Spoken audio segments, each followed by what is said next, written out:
Hello, I'm Jerry Job, and today we'll be looking at an iColorama procedural on a piece much like the one I have here called Studies of a Brush Tip.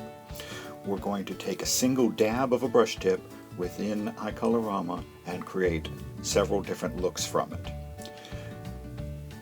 The piece that I'll be creating uses several different techniques, including a new flat preset, and I hope it inspires you to create your own works of art.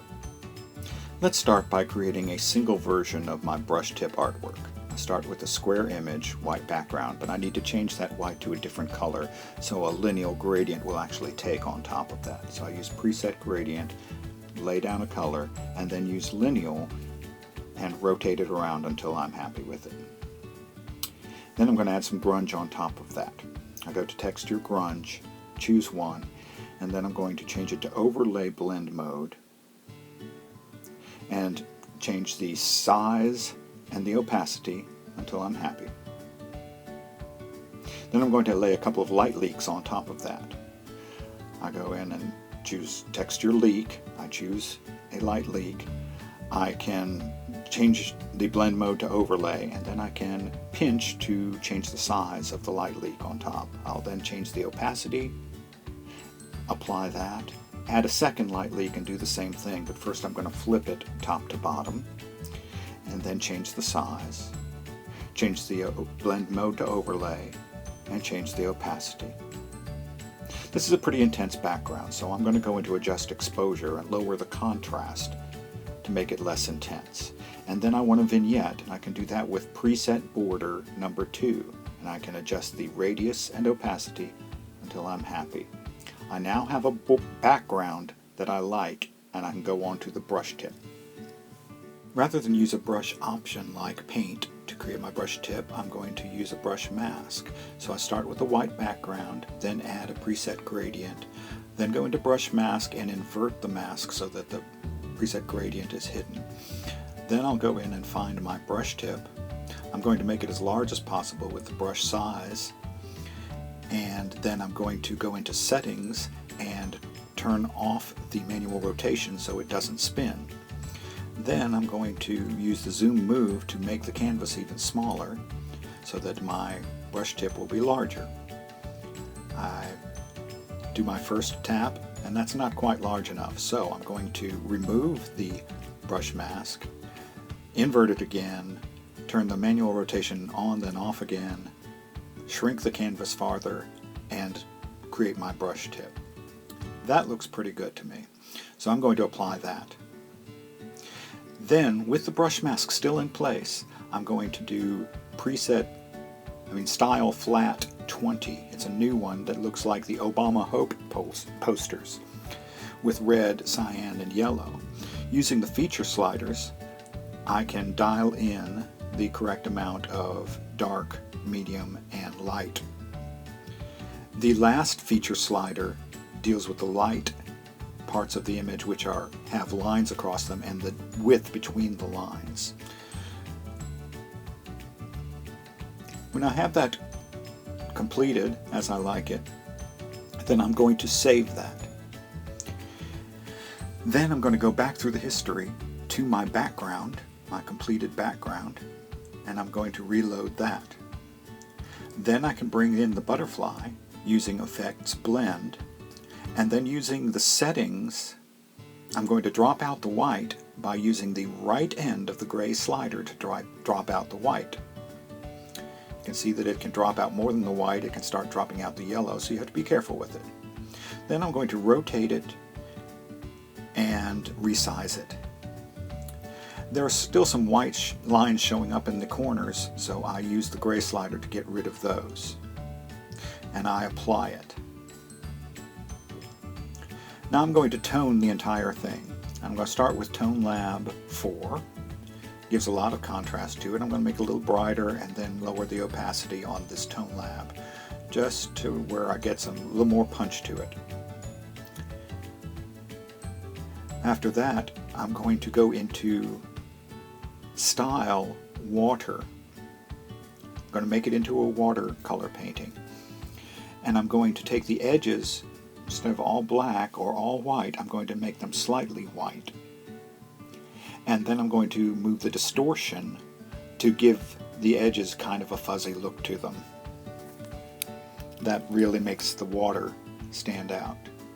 Then finally I'm going to sharpen that up with high number 2 and with an opacity of about 50% on that. So now I have my single image and I want to create multiple images. I can do that using tile.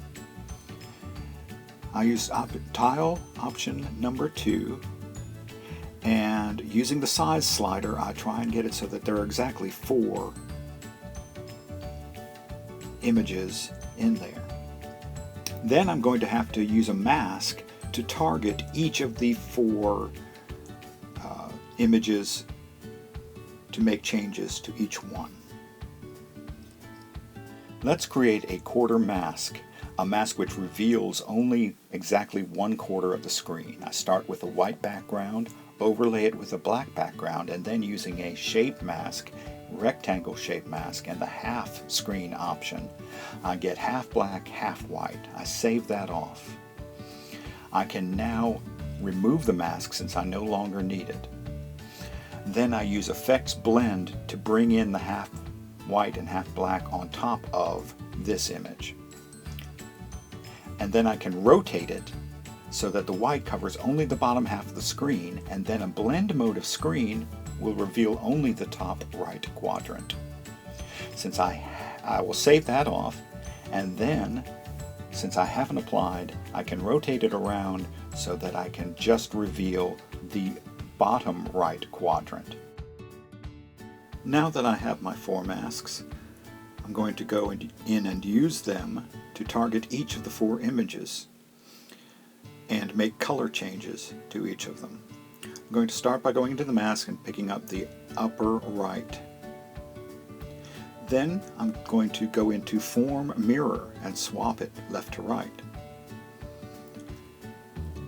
You see it's just affecting the upper right. Then I go to Tone LUTs, Lookup Tables, and I pick out one. It looks like it might be promising, and I adjust the contrast and brightness. Didn't like that one, so I'll pick this other one, and I apply that change. Now I go in and bring up my next mask, which will be the mask for the bottom left. And this time I think I'll try Tone Lomo. And adjust the sliders there, brightness, and the exposure. And I like that, so I apply that. Then I will target the lower right with my next mask, and this time I'm going to go into Adjust Channels and use number 6 to do a negative version of it. I'm going to tune this negative version of the image by adding a little Effects Raise, number 2, and work on the opacity to give just a little bit of raise to it. And then I'm going to go into Adjust Levels and add more white and black to give it more contrast. And that is my finished image. I'm ready to save it. And here's my finished image.